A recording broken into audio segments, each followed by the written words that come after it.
So we have to make sure कि हम लोग relax करें, सबके साथ होगा, बड़ों के साथ भी होगा, ठीक है? So this is something that you can practice if you want to, and that is going to help you in ठीक होगा? ठीक है. अच्छा, और अगर किसी को एग्जाम एंजाइटी होती है तो भी आपने ये अंडरस्टैंड करनी है कि आपने हमेशा पेपर अटेम्प्ट करने से पहले अपने आप को रिलैक्स करना है. You need to make sure that you feel relaxed before actually you go to attempt your paper. Otherwise, there are high chances that you would actually miss something out or you can get nervous as well. Okay? Fourth thing is that you need to socialize as well. Socialization is very important, and you're a human being. You have mirror neurons here in your frontal lobe, the front part of the brain. Mirror neurons are supposed to mimic the other person's energy. So when you meet somebody who's very who has very high energy, who's very chirpy, who's very happy, your brain automatically follows it. Okay? And if you meet somebody who's very down, who's very depressed, who's very envious of others, your brain energy will follow that as well. So what kind of people you're meeting is very important as well to make sure that your mental health stays okay. If you're meeting people who actually are very grouchy, who are very gruesome, who are very, who talk ill about other people, your brain will start following it, and the energy will be actually very negative and transferred anyway. So making sure that you're having a good time and having good morale in yourself, you need to see people who actually are healthy as well. Alright? Now that makes sense? Yeah. So this is it. अब हम ये छोटी techniques को जब लेके चलते हैं तो नेचुरली ब्लड प्रेशर जो होता है उस बेटरमेंट आती है आपकी जो परफॉर्मेंस है वो भी बेटरमेंट काम करते हैं. अब हम एक क्वेश्चन आंसर सेशन कर लेते हैं. If you want to have a question from me clinical और लिटरेचर स्टडी जो है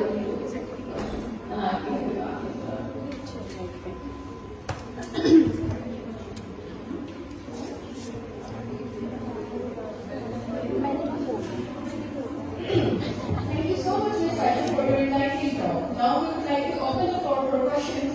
If you have any questions from your side, so please raise your hand. You can please with your microphone.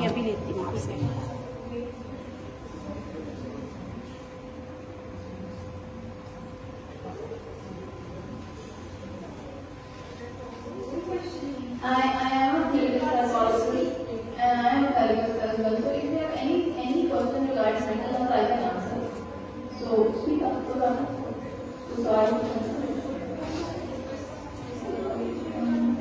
You say that stress and anxiety can show more place physically, because others don't show physically, but they do only in the head. Sorry, what? What if the stress and anxiety is only in the head and it can't be shown physically, then what's that? Stress and anxiety actually happens first in the head and then the body starts responding. But what if the body doesn't respond and it just keeps a normal pace, but what's happening in the mind? So what's that for? But that means that your mind will be occupied and won't let you concentrate and study in the proper manner. So we're talking about a blood pressure that is actually being held by everybody in the brain to some extent. But if you at time in the life feel that there are things that are not actually going in your direction and your career and your personal life is being affected by the thought process and issues, then you do need to see somebody like an expert, a mental health expert, a psychologist, so that they can help you. And I think when you guys have a school counselor here as well. So if you have a school counselor, you can go to them, talk to them, and they're able to help you as well. Right? First, whenever you're going to talk about mental health issues, it's always going to happen in the brain first. The thoughts will be problematic here, and then the physical elements and physical symptoms will actually come in. How do you overcome that failure? If you like failed once, how do you not lose hope? If you're going to set up a bar so high that I'm supposed to be the best in everything, then you're actually setting a very unrealistic bar. So you need to understand that if I have failed, I have learned something and I could have gained something out of it. So in this thing should give you more motivation, and you can build it over the motivation to do better in the next stage. The complete failure means that you would have done something wrong and that needs to be done properly in the next time, and that actually can give you more motivation towards the next step. The problem arises when you actually give yourself a very strong lineage or dedication that I need to be first or I need to be the top all the time. That cannot happen in your life because there would be somebody who is better than you, but it doesn't mean that you're not better or not best. Alright?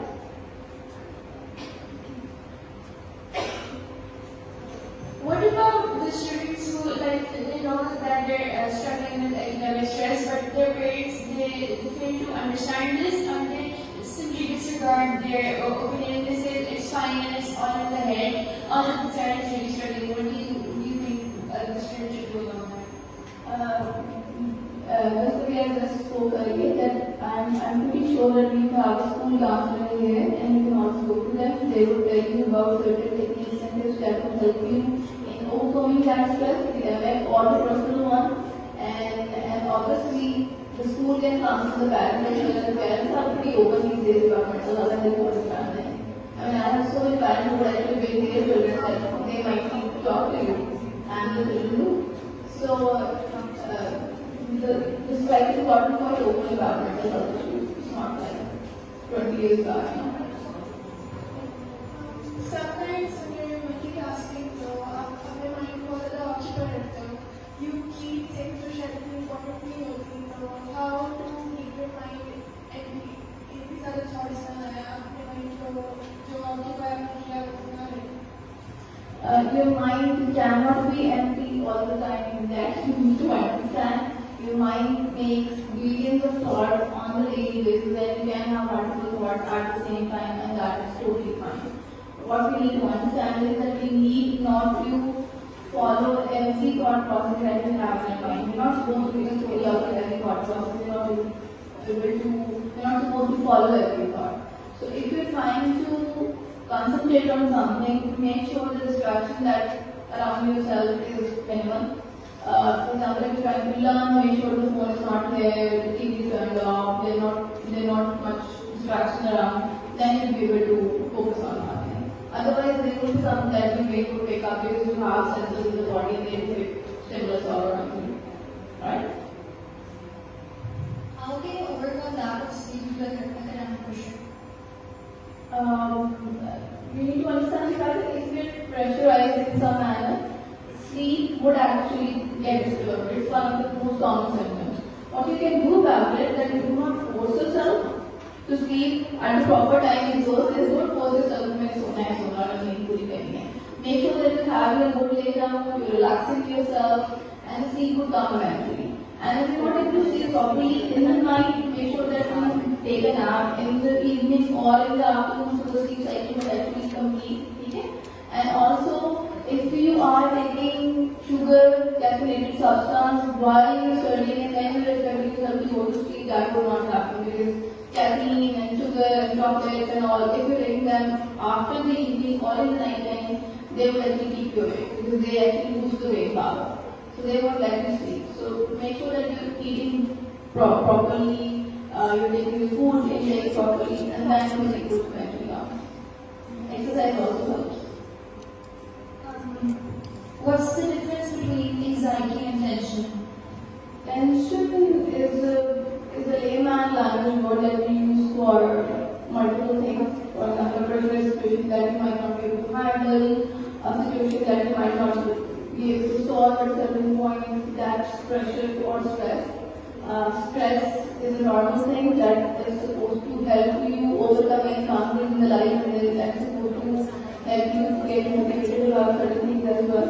But if the stress increases in a certain manner and it passes a certain boundary, then it actually turns into clinical anxiety.